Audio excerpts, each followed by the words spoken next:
బుగ్గ మీద వెచ్చని సిగ్గు వచ్చినప్పుడు దానిని అడుగు ఎర్రదనం అంటే చెబుతుంది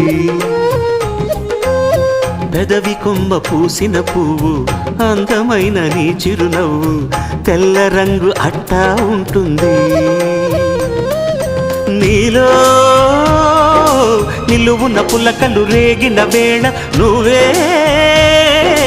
పచ్చని పైరువు అవుతావమ్మా దిగులు రంగే నలుపు అనుకో ప్రేమ పొంగే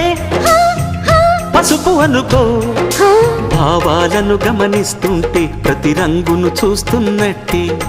చూపులు ఎవరివైనా చూపించే లోకం ఒకటి నేస్తమా ఇద్దరి లోకం ఒకటే లేవమ్మా అందుకే నా కన్నులతో లోకం చూడమ్మా